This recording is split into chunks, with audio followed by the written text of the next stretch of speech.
presented by Aishwarya Music Mathli। रंग नहीं लगावा झगड़ा करते खूबे हमारा से दीदिया हो जीजा जीजा रंग नहीं लगावा।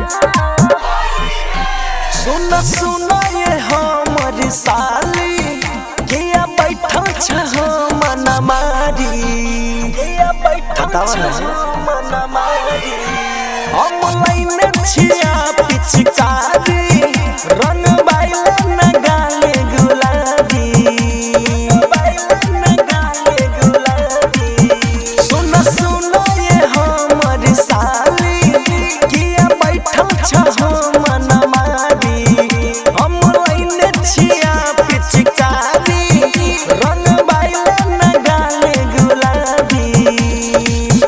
केकरा से डर लागई तू बताब केकरा से डर लागई तू बताब बताब बताब ना तोरा संगे खेलवा नहीं हम होलिया हो ए हो जीजा रंग नहीं लगावा सब करिए तोई हमारा दीदिया हो ए हो जीजा रंग नहीं लगावा झगड़ा करते खूबे हमारा से दीदिया हो ए हो जीजा रंग नहीं लगावा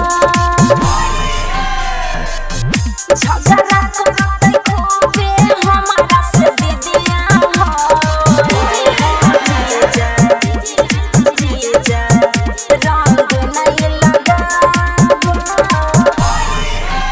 रंग जब लगई भोजी जा गाल हो तैलाल हो अच्छा दीदिया जानी जैतै त करतै बाबू ते बबाल हो ते बबाल हो।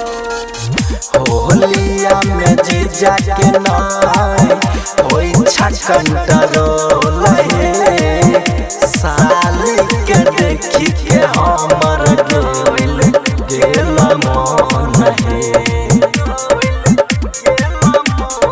जीजा रंग जब लगई भोजी जा गाल हो तैलाल हो दीदिया जानी जैतै त करतै बाबू ते बबाल हो बाबू ते बबाल हो। दीदी के अभी है साली साइड में हटाब दीदी के अभी है साली साइड में हटाब हटाब हटाब तोरा संगे खेलवा नहीं हम होलिया हो ए हो जीजा रंग नहीं लगावा सब करिले तोई हमारा दीदिया हो ए हो जीजा रंग नहीं लगावा झगड़ा करते खूबे हमारा से दीदिया हो ए हो जीजा रंग नहीं लगावा झगड़ा करते खूबे हमारा से दीदिया हो जीजा जीजा रंग नहीं लगावा। मनुआई कहला जीजा ठीक नहीं तू करब हो हमारा साला बार पर जदी रंग तू लगई हो उजला बार लगई हो। दीदिया से डहरा नहीं तो माना हमर बात है साली सयादम हमरा कर नहीं तू घात है नहीं तू घात ए हो मन माई कहला जीजा ठीक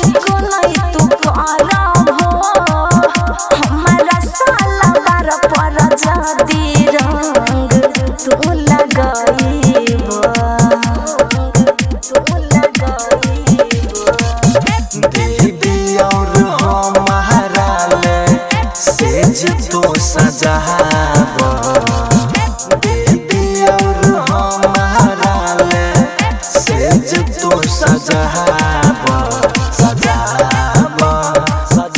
तोरा संगे खेलबा नहीं हम होलिया हो जीजा रंग नहीं लगाबा शौक कर लेतई हमारा पदीदिया हो जीजा रंग नहीं लगाबा झगड़ा करतई खूबे हमारा से दीदिया हो जीजा रंग नहीं लगाबा। Aishwarya digital recording studio Samastipur.